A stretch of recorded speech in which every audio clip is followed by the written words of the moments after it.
Anyway, so this is after lunch, so it's a good after lunch topic, which is about diet and what we ate. And luckily, you already ate, so I won't make you self-conscious about what you're doing. I want to start with just talking about this boy here. This is a real person who's in one of our studies, and he's a 10-year-old boy with asthma, African American, lives in East Baltimore, which is close to where I practice and where a lot of our research is. A household with a low income, lots of symptoms, right? So 4 symptom days in the last 2 weeks, 2 nights awakening. In the last 3 months, had four unscheduled doctor visits. And despite all of that, he's on a lot of medicine, right? So he's on albuterol, he's on budesonide, montelukast, see if we can get rid of that, and also prednisone a good bit of the time as sort of a chronic medicine for him. And so despite all of that medicine, he's still quite sick. And he has a home that has an active smoker in it. It also has cockroaches, and it also has mice in it. So let's see if we... This is something that's familiar to all of us. So he's a boy who actually was born in 1998, and I see that the color of the slides has changed here from what I have. So I'll have to take you through that a little bit. It's a different color on mine, but there's lines that you can't see. But you all know these data anyways, right? Where we went from having about 4% asthma back around 1980 to now being even more. So that at least in African American kids, it's up to about 16%, which is just off the charts in terms of an aggressive timeline. But the timeline I want to point you to here is that we often talk about this starting in 1980, and I want to think about that, about what it is about 1980 and whether that's the right starting point for those curves. The reason that these curves exist, by the way, is when the federal government started to ask questions about, do you have asthma, have you had asthma in the last 12 months, and so forth. They didn't ask those questions before. There's also something we know too, right, which is, this is familiar to this group as well, which is, this is the mortality curve, and I apologize, it looks like there's a color missing. What you can't see is the curve for blacks, and the curve for blacks rose through the 80s and 90s in terms of mortality, and then it started to attenuate, but even in the current era, the disparity in terms of mortality is greater now than it was in 1980, even though there's been some improvement. Looks like we need one more color lens here. And so what I want to talk about is something that, thinking about healthcare disparities and about the variety of things that collect unfavorably in some cases around one idea. Mike talks about race in part, but it doesn't have to be just race. But in this case, we have things like poverty, low education, occupation, healthcare access, allergens, pollutants, and so forth, that I think all create this soup that's unfavorable. And the thing I want to talk about here now too is food, and is there a role for food in this particular equation? So that same boy that I mentioned to you, this is what he eats, and so these are foods that I listed that he had eaten at least 2 or 3 times in the last week, and it includes sugary cereal and milk, cheese sandwich, hot dog, pancake, butter, syrup, sausage, bacon, pizza, French fries. I mean, not unlike my own kids, honestly. I mean, I'm not trying to be judgmental here. This is I think a pretty standard kid diet these days. Ketchup, some greens, fruit cocktail and applesauce as the fruits, cream pie, cookies, potato chips, sugary drinks, and some water. And this is what he eats. And so a question that we have is could this be contributing also? And one thing I want to tell you about the timeline here is that there aren't data that go before 1980 in terms of those questions that are asked about, do you have asthma or do you still have asthma and things of that sort. There are mortality data, and there's something I think very interesting, which is through the 1960s and 1970s, the asthma mortality was actually going downwards.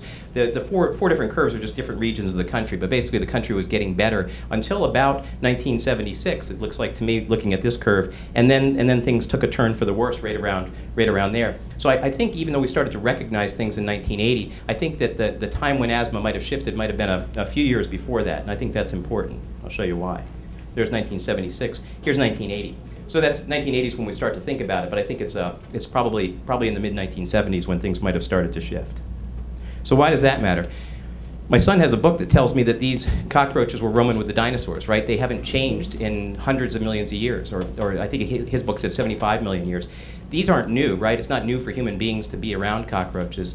And so as much as it's interesting to think about cockroaches and mice and things of that sort, I think they matter. But they certainly didn't come on the scene all of a sudden in 1976 or 1980. Cigarette smoking, bad, right? It's not low enough, it needs to be lower, but it's actually gone down over this time frame from the 1960s, kind of plateaued around 20–21%. For black males in particular, it's that blue line also coming down. So not a very tempting explanation, at least to say that smoking picked up in that same time era. We know that people don't live randomly. They live in different neighborhoods for different reasons. And the American Lung Association has great data on their website showing that depending upon who you are, that where you live, you're more or less likely to fail an outdoor air standard. And so going from white, African American to Hispanic, we can see that there's a greater chance of living in a neighborhood that would fail the EPA air standard. So the outdoor air could make some sense too. You know, the scene like this is much, much less common right now. And when we look at most of the pollutants that we know about, there's a lot of good debate about whether it's low enough, probably not low enough, but the time trend, I'm just showing the mid-1970s there, already going down and continuing to go down. So not a good ecological story for why there'd be suddenly more asthma. So this we're familiar with too in this group, right? But you know, it's not news that in the United States that obesity is starting to rise. And the inflection point, if you look at the curve for obesity, it's right over what's been labeled 1976 to 1980. So obesity was going up just a little bit, right? And then all of a sudden it takes off all of a sudden like that. Right around the same time period that asthma started to get worse. I think I know why. This is at the Maryland State Fair. I don't know if you can see it, deep fried Buckeyes. This is, these are Oreos that are deep fried, Snickers bars that are deep fried. I mean, this is unbelievable. I apologize for the colors. It looks much better on Steve's laptop here. But there's a big vat of Dr. Pepper in front and Pepsi in front. I mean, you're washing down this unbelievable food with liquid candy. This kid in the foreground, I don't know him, but he's got like a half a gallon soda that he's already polished off. So I don't think there's a lot of mystery for why we've gotten bigger. But we're trying to think about disparities, right? And so you guys have all seen this too. The CDC updates this every year, and even with the color change, I think one of the things you can see: black non-Hispanic in the upper right, white non-Hispanic upper left. The darker the color of the state, the greater a proportion of people who are obese, and so we can see there's a disparity by race in terms of obesity. To remind you what obese looks like. Normal's the person all the way to the left. I think by today's standards, that's cachectic, right? That's somebody who's malnourished, but we used to call that normal. And then obese is the middle person, and so on. But so this has been increasing over this time period. Anybody read this book, Omnivore's Dilemma? Yes. A couple people. It's a great book. I would like to devote the entire talk to it, but I can't. So I'm taking inspiration from this guy. Anybody know him? Guido Sarducci, right? Saturday Night Live. And he has a 2-minute university, you know, where you go to school and you learn about religion. God is everywhere. God loves you. That's religion. That's all you're going to remember. You know, that kind of thing. So with this book too, there's only a couple things that I think you need to remember. One is that what I took from it is we eat a lot of corn, and that also that the way that we've processed and developed our food has changed a lot, and it's happened all of a sudden in a human time scale. It's really only in these last few decades that this kind of thing has happened. And so where we've gone from raising food, these are milk cows, I'm told, but but whether it's food, is that true? No. They're beef. Beef cows, okay. Yeah, it's funny. I mean, I've shown this slide a couple of times. There's a lot of experts usually that I've actually almost stopped wanting to venture what they're standing there to do. But cows used to live a lifestyle more like this, right? At least at one time. And now that the lifestyle often looks like this, right? Which is that there's a change in the way that we produce the food. There's a change in what the cows eat, and it's not just cows. It's really the whole system has changed a lot over these past few decades. So that's one of the reasons I'm putting food here, is that I think from an ecological case, that at the same time that asthma got worse, there's been some things that have happened fairly dramatically in terms of our diet. A couple things I want to show you. Just these are from the USDA. It's vegetables on top and fruit, and it goes back to 1979. But those lines ought to look fairly horizontal. I think the point here is that we eat some fruit, we eat some vegetables, but there really hasn't been a time trend, where we're eating, more or less. If we look at things like here, which is total corn products, that line's over 1973 that I'm showing you there. And the reason it's over 1973 is because there was an Agriculture and Consumer Protection Act of 1973, an ironically named act which actually encouraged, a flood of corn products into the marketplace. And so once that act enabled it in terms of the financial benefit, corn products really took off. So it's one of the things that's changed. If we look here too, corn sweeteners, which is in the blue, here I'm marking the mid-1970s again, starting to go up already, but then an abrupt rise around that same time period, the same time that asthma and obesity are getting worse. If we look here too, it's just, I think, a coincidence maybe. 1976 is the year that beverage milk was overtaken by carbonated soft drinks as what we prefer to drink. So there's been these shifts that are occurring. And I apologize for the colors because it's you miss a little bit, but I think you get the point here. And these are meats, beef and pork and chicken. They were already going up. Beef is yellow on this display. But we were eating more and more, and we continue to eat more of certain meats. So I'll show you why that matters. I have only one slide like this, all right? So if you hate science or you hate biology, just close your eyes for a moment. But the thing to know here is this is leukotriene synthesis, and if you've ever heard of montelukast or trade name Singulair, it blocks these leukotrienes, and these leukotrienes come from arachidonic acid. So when you eat certain foods, it feeds this pathway. So depending upon what the substrate is, they get converted into leukotrienes, and those leukotrienes are bad leukotrienes if you have asthma and allergy, because they make the smooth muscle constrict. It brings in inflammatory cells and so forth. So they're leukotrienes that you don't want in abundance. And the reason this matters is because the foods that we eat can feed this. There's a really cool study done in Japan where they fed asthmatics corn oil, and corn oil is a substrate for those leukotrienes. And they compared it to pearl-seed oil, which is omega-3 fatty acids. Corn is an omega-6 fatty acid. And what they showed was, in the figure, it shows that the leukotriene C4, bad leukotriene for our purposes, goes up when you get fed corn oil. It doesn't go up when you get the other oil. And lung function went the opposite way. So lung function got better in the people who got the pearl-seed oil. And the key to this is that what feeds the pathway otherwise is alpha-linolenic acid. Sounds like linoleic acid, but it's alpha-linolenic, and it comes from seeds and green leaves and animals that eat greens. And so the food itself can actually help to produce some of these factors that make asthma and allergy worse. I don't think it's as simple as that. I think the dietary pattern matters too. And Mediterranean-style diet is one that's gotten a lot of attention. It's the diet that was from the 1950s and 60s, heavy in fruit and vegetables, heavy in legumes, a little bit of wine sometimes, not so much meat, not so much sweets. And although we've gone to a plate in the United States, this is still a pyramid view of what a Mediterranean diet is. Red meat and sweets are up there, but really the foundation is lots of whole grains, vegetables, fruits, and legumes. So think about Mediterranean diet for a second.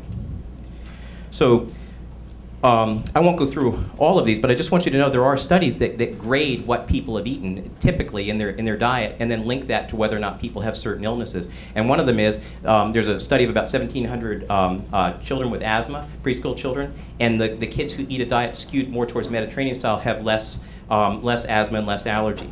Allergic rhinitis less likely in another study in kids who eat a Mediterranean style diet. Among asthmatics, there's a study that showed that you're less likely to have poor control. And then there's things that go along with it. So blood measures of oxidative stress and inflammation lower in general in people who eat that kind of diet. So some good evidence that there might be things about the diet that are either pro-inflammatory or lacking in antioxidant capacity. One of my favorite studies, this is a huge study, 55,000 women in France, and what these authors did was a principal components analysis, which is because when people who eat hot dogs also eat hamburgers, and so you can cluster what the diet is. And they came up with 3 different diets. They called it a prudent, Western, and nuts and wine. Prudent was fruit and veg heavy. Western was like salty pies, pizza, desserts, and cured meats and things of that sort. And the nuts and wines was what it says, but also seeds and biscuits and olives. And what they found was the highest asthma attack rate was in the Western diet, the lowest was in the nuts and wine. And so that there's really a pattern that if you observe it, you can see that people have better or worse asthma. So back to Baltimore, back to the inner city, and how do we make sense of this? Well, there is good national data that if we're trying to think about race-based disparities, that African Americans eat well below the recommended fruit and vegetable, very high in meat consumption, very low in nuts and legumes, and compared with whites when it's been studied, skewed away from an idealized or so-called healthy diet. So if we're trying to understand disparities in this time era, there is some evidence to suggest that could be part of it. If we look at Baltimore City in particular, there's a guy, Manuel Franco. I met him in Spain, although he was at Hopkins for years. I never knew he was there. I just happened to be in Spain and met him. We're talking about his study. It's the way it is at Hopkins. It's a huge place. I never meet the people there. I meet them somewhere else. It's a weird thing. But anyway, so he did this study in Baltimore, of all places, and little dots represented food sources that were poor quality, like corner stores that sell junk food. Whole Foods is like a big circle. And what you can see is that downtown, and he's also labeled the communities based on the preponderance of people who live there. So the lighter colors represent African American predominant neighborhoods. Up in the suburbs, more likely to be Caucasian. You can see that the food isn't distributed evenly either, so what's available to eat differs. Our hospital's under that star. It's got a little dot under it. The food's horrible. I mean, it's a little bit of face validity to his study. So what else do we know? Another person from out of town that I met, she's actually from Canada, came to town and did some studies of the diet in East Baltimore and found this. This is Baltimore specific, African American specific, based on 24-hour recalls, and showed that fruit was about 2 servings a day at the low end of what's recommended. Vegetables about 0.7 servings a day, well below recommended. Meat, an unbelievable 8 servings a day on average. Meat. 8 servings a day. And then when you look at averages, they don't tell you the whole story. 2/3 of the people had no fruit, 3/4 had no vegetables in a given day. And so the diet, clearly could be something that matters. The major contributors to calories or energy were soda and chicken.